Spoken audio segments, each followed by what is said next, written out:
construção civil está mais feminina. Por melhores salários e oportunidade de qualificação, cresce o número de ex-domésticas no setor. E no Hora Extra, que está começando agora, você vai conferir ainda.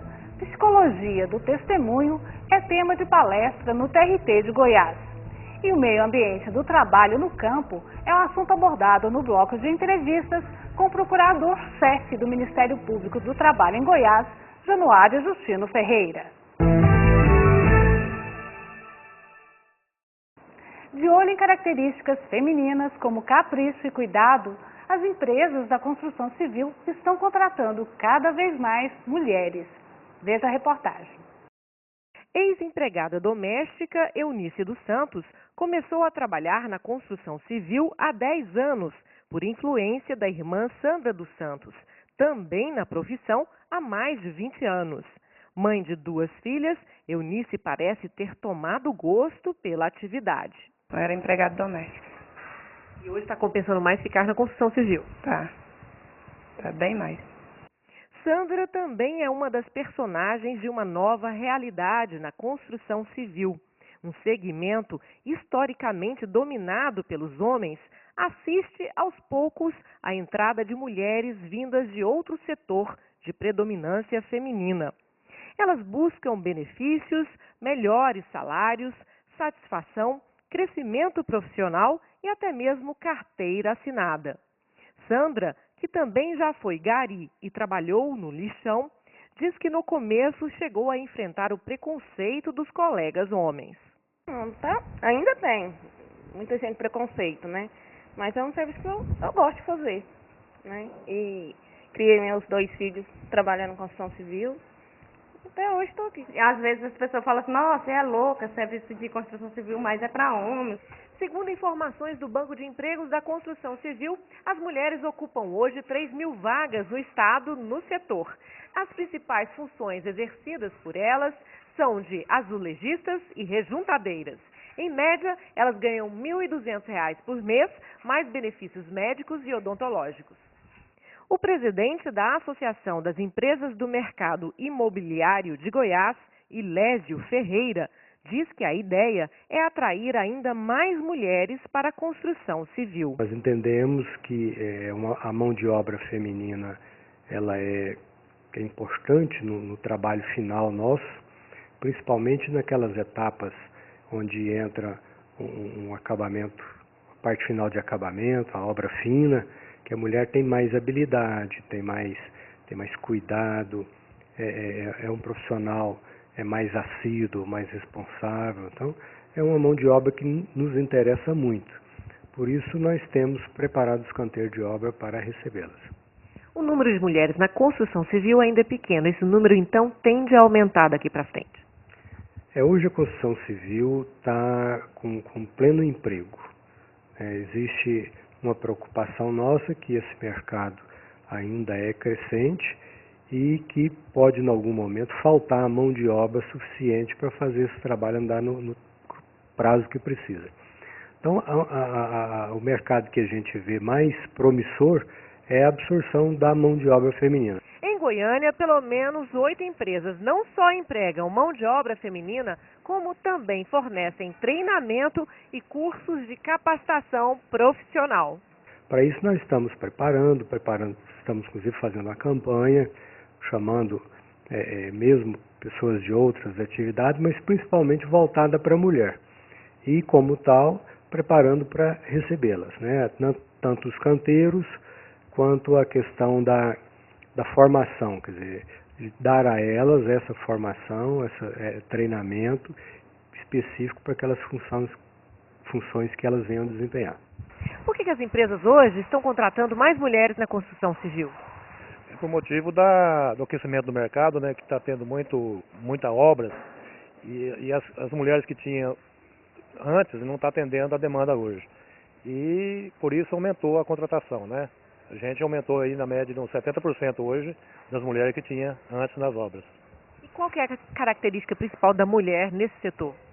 É que o serviço delas principal é o rejunte de azulejo, limpeza de apartamento final, né?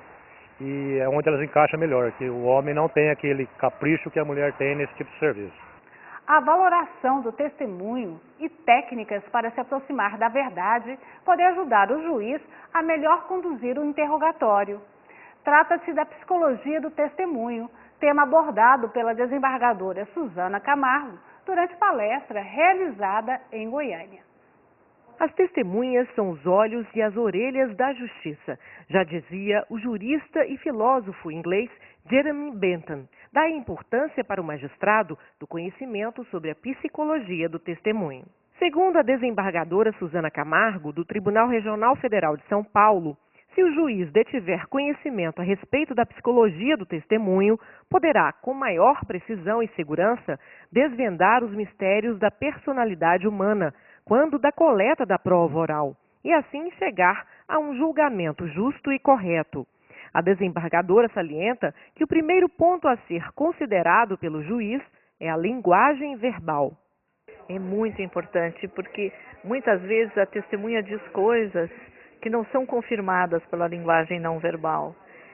E se o juiz ficar atento a este detalhe, ele poderá saber se aquilo que foi dito está sendo ou não reafirmado pela linguagem corporal, pela fisionomia, pelo olhar, enfim, pelos gestos, por aquilo que é de difícil dissimulação, que é justamente a linguagem não verbal.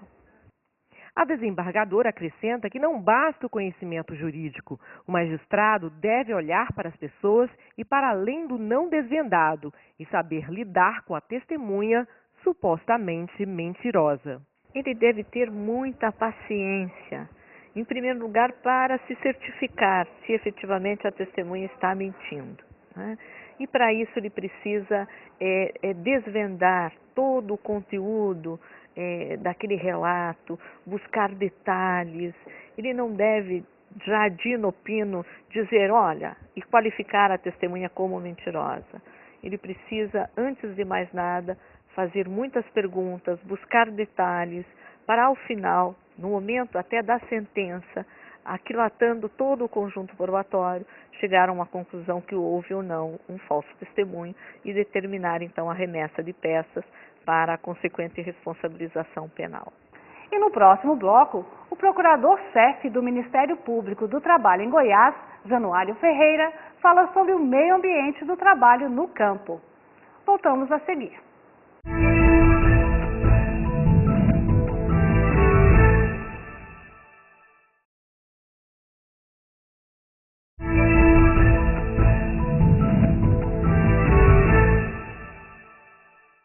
Na trajetória de um crescente processo de modernização e desenvolvimento tecnológico, o meio ambiente de trabalho rural passou, nas últimas décadas, por profundas mudanças no padrão de produção agropecuária, as quais atingiram diretamente trabalhadores rurais e a sociedade.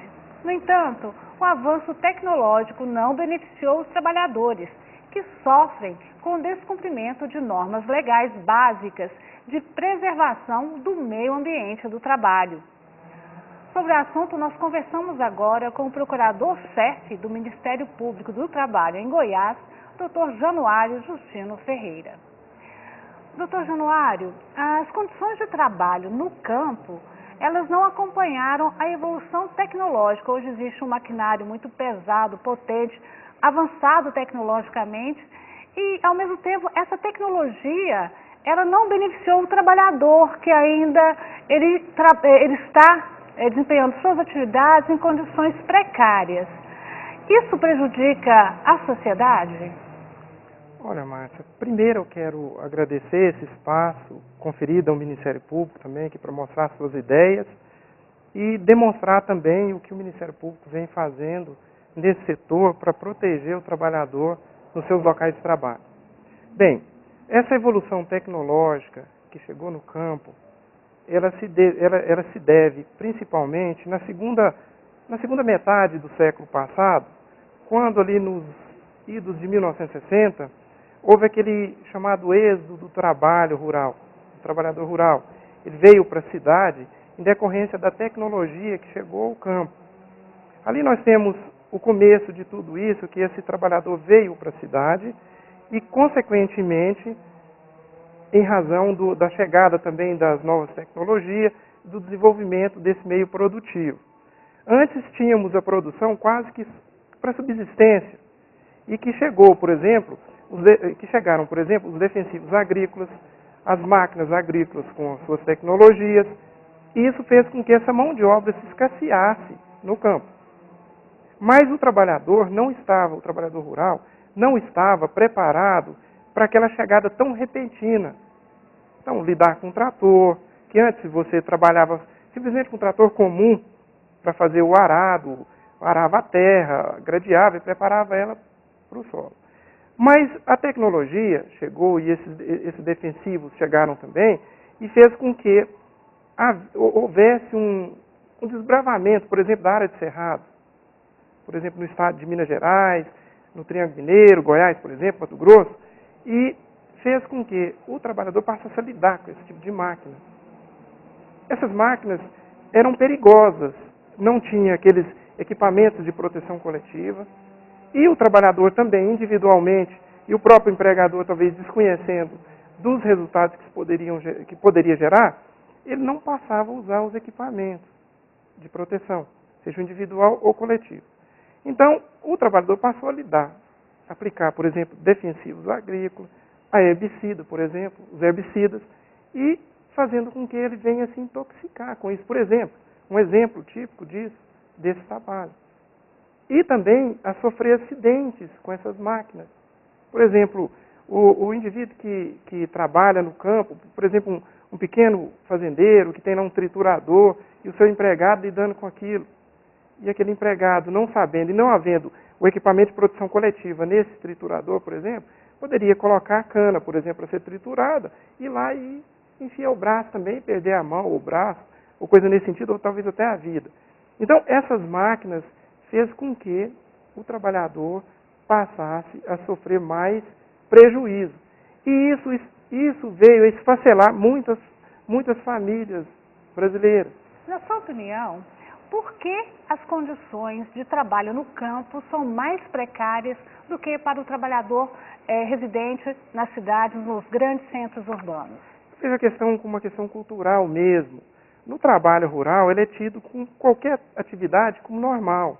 O trabalhador sem equipamento, sem registro, a maioria dos trabalhadores no campo, das pequenas propriedades rurais, não tem o registro aludido no artigo 41 da CLT, ou anotação do seu CTPS, para ser mais claro. E, então, é um costume. O indivíduo vê aquilo tudo como normal. Eu me lembro, Márcia, em 1995, eu tive a satisfação de integrar a Auditoria Fiscal do Trabalho em Goiás, e numa dessas fiscalizações que eu realizei no município de Goianápolis, nos plantadores de tomate, eu me lembro de encontrar um indivíduo, um trabalhador aplicando agrotóxico, em que ele estava coberto de agrotóxico, sem usar máscara, sem nada. E tanto é que abaixo do nariz dele fez uns riscos, onde ele aspirava aquela substância e cobertinho, todo branco, e aquele mau cheiro terrível do agrotóxico, tem um cheiro muito ruim, para repelir mesmo o organismo. Eu perguntei a ele o que estava acontecendo, por que ele não usava máscara. Não, eu estou acostumado com isso, não sinto cheiro. Ou seja, o organismo dele já estava afetado com isso. Então, é uma questão cultural mesmo, do trabalhador, do empregador, que não tem esse cuidado necessário com a saúde e segurança do seu empregado. Mas existem normas de proteção do trabalho do campo? Por que há tanto desrespeito em relação aos direitos desse trabalhador? Bem, existem normas sim. Aliás, ela já existe já há bastante tempo. Voltamos aqui em 1943, com o advento da CLT, e ela não aplicava ao trabalhador rural. Mas a partir de 1963, com o Estatuto do Trabalhador Rural, foi ali os primórdios da área de segurança e medicina para a aplicação do trabalhador rural. E isso veio até 1973 com a Lei 5.889, de 73, em que adveio a Lei do Trabalhador Rural. E já havia uma certa aplicação das normas de segurança e medicina do trabalho. Até que em 1988, com a Constituição Federal, e principalmente com o inciso 22 do artigo 7º dessa Lei Magna, ele estendeu ao trabalhador rural e urbano os mesmos direitos, ou seja, as normas de proteção relativas à saúde e segurança do trabalho. E o Ministério do Trabalho, a partir da CLT, que passou a ser aplicada ao trabalhador, que é o artigo 154 até o 200 da CLT, em que prevê essas normas de saúde e segurança, ele passou a normatizar, através do artigo 200, as chamadas NRRs, as normas reguladoras rurais, que até teve prevalência, até com o advento da Portaria 86 de 2005, que inseriu e publicou a NR 31, que trata sobre a área de segurança e saúde no campo. Então, essas normas existem e elas vieram para ajudar o trabalhador. Eu chamo a atenção muito a questão, por exemplo, da questão das máquinas e equipamentos, da área de segurança de máquinas e equipamentos, porque eu tive a satisfação de integrar a equipe que elaborou a modificação da NR 31 no item 31.12, que trata da segurança e saúde das máquinas relacionadas às máquinas e equipamentos.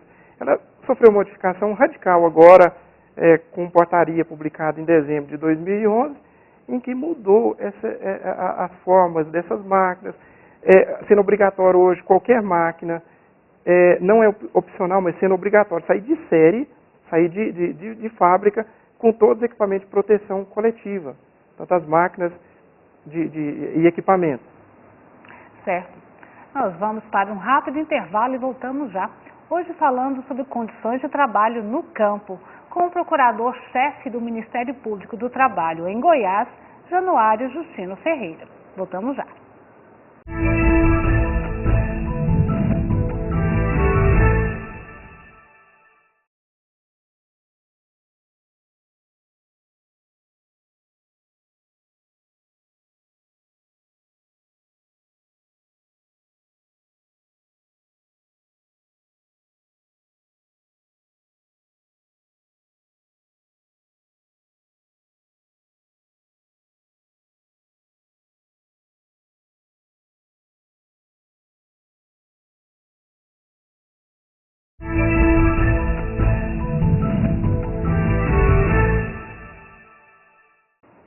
Nós estamos de volta com o nosso quadro de entrevistas, hoje falando sobre as condições de trabalho no campo, com o procurador-chefe do Ministério Público do Trabalho em Goiás, Dr. Januário Justino Ferreira. Dr. Januário, no bloco anterior, o senhor comentou as modalidades de acidentes que acontecem com os trabalhadores rurais. Mas quais os acidentes mais comuns que acometem esses trabalhadores? Bem, os acidentes mais comuns no campo eles são relacionados com as máquinas utilizadas no setor produtivo, em que o trabalhador lidando e não tendo o costume de lidar com aquela máquina... E nem o treinamento adequado, nem o treinamento adequado faz com que ele venha sofrer os efeitos dessas máquinas. Embora nós temos hoje várias normas já prevendo meios para minimizar esses riscos, mas eles ainda decorrem com mais relevância nesse setor. Também não podemos deixar de lado as questões relacionadas à LER e à DORT, em razão dos movimentos repetitivos, que um trabalhador rural, em acidente típico, pode envolver com a lida do podão, por exemplo, em que ele vai produzir 12 mil quilos de cana por dia, fazer o corte desses 12 mil quilos, em que ele vai ter que fazer um movimento repetitivo aí, suponhamos da poda, por exemplo, do uso desse podão, em mais de 120 mil vezes que ele vai utilizar esse podão. E também carregando essa cana cortada e empilhando ela e tendo que andar aí, às vezes, muitas vezes, aí, 1.500 metros, carregando esse peso. Porque o indivíduo que faz o corte de 12 mil quilos de cana dia, ele anda em torno de 8.800 metros, segundo pesquisas já realizadas no estado de São Paulo e que demonstrou o quanto esse trabalhador sofre nesse setor. O trabalhador canavieiro, além de se submeter a essas condições de trabalho que não são adequadas, ele também trabalha por produção, ou seja, ele já esforça excessivamente para conseguir realizar a tarefa no ambiente inadequado. E se esforça mais ainda porque ele quer receber um pouquinho mais no fim do mês. O senhor concorda com essa modalidade de remuneração desse trabalhador por produção?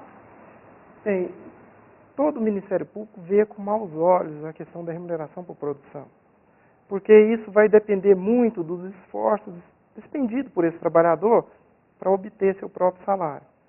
E o trabalhador, por exemplo, no setor sucroalcooleiro, esse trabalhador normalmente é aquele indivíduo que saiu da região, por exemplo, Nordeste, normalmente sai da região Nordeste e vem trabalhar no estado, por exemplo, do Centro-Sul. Aqui vamos dar um exemplo do estado de Goiás. E esse trabalhador, ele vem para cá, ele não tem familiar. Ele veio exclusivamente para o trabalho. E, consequentemente, ele deixa de ter aquele convívio social, um meio de divertir o lazer, e passa a viver em prol exclusivamente do trabalho. E ele, como ele veio para cá, ele quer ganhar mais dinheiro. E isso faz com que ele venha produzir mais e sempre se superar. Do outro lado, tem o lado do empregador que ganha com isso, porque ele precisa daquele trabalhador. Aquele trabalhador, ele é robusto, é um trabalho que ele exerce com dedicação e automaticamente deixa de cumprir as normas relativas às condições de trabalho. Por exemplo, ele deixa do descanso, do repouso intra-jornada, ele praticamente não faz esse repouso porque ele tem que pegar e fazer essa produção. E aí que ele consegue, às vezes, tem trabalhador, chegando aí, cortar aí quase 15 mil quilos de cana dia. E isso aproveita o empregador com essa alta produtividade dele e, ao mesmo tempo, tem a conivência, eu falo conivência por fraqueza do setor, né? do setor até envolvido nesse contexto, que são as entidades sindicais que deixam e permitem que essas cláusulas prevaleçam. Isso é aquilo que a gente chama de uma cláusula, ou seja, desse trabalho que você estipula o salário muito baixo e para que ele consiga aumentar esse salário dele através da produtividade. De um esforço muito grande desse trabalhador. E são aquelas cláusulas abusivas que a gente vê tipo no direito do consumidor, que a gente chama também de draconiânica.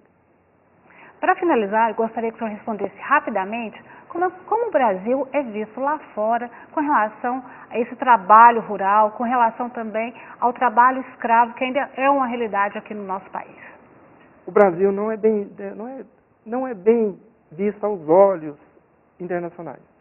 Haja vista que o trabalho no campo, ele tem absorvido mão de obra degradante. Ou, às vezes, o próprio trabalho escravo estrito sensu.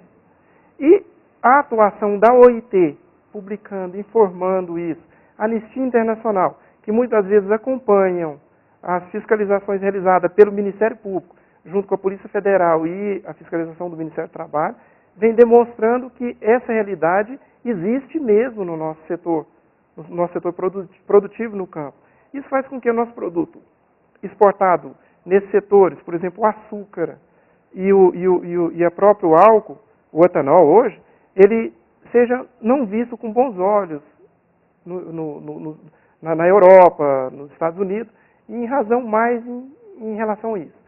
Foi feito um pacto com o governo federal e as usinas, o setor representativo dessas usinas, para haver melhorias, mas eu não vi ainda com grande resultado essa questão. Certo. Eu conversei com o procurador-chefe do Ministério Público do Trabalho em Goiás, Dr. Januário Justino Ferreira, sobre as condições de trabalho no campo. Dr. Januário, obrigada pela sua presença aqui no Hora Extra. Eu que agradeço em nome do Ministério Público e coloco a instituição sempre à disposição do programa, que é um programa relevante para toda a sociedade, para demonstrar o que o Ministério Público vem fazendo e o que pode fazer em prol da sociedade. Essa edição do Hora Extra chega ao fim. Obrigada pela sua companhia e até a próxima semana. Mais informações sobre o TRT de Goiás você acompanha no Twitter e no Facebook.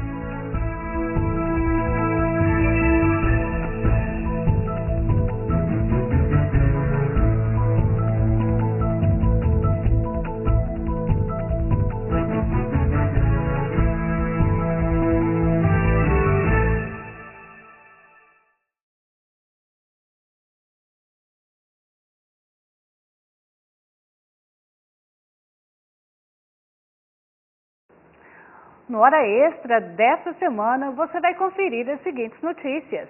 Por melhores salários e oportunidades de qualificação, cresce o número de ex-domésticas na construção civil. E a psicologia do testemunho é tema de palestra no TRT de Goiás. E ainda, o meio ambiente do trabalho no campo é o assunto abordado no bloco de entrevistas com o procurador-chefe do Ministério Público do Trabalho em Goiás, Dr. Januário Justino Ferreira. Aguardamos você!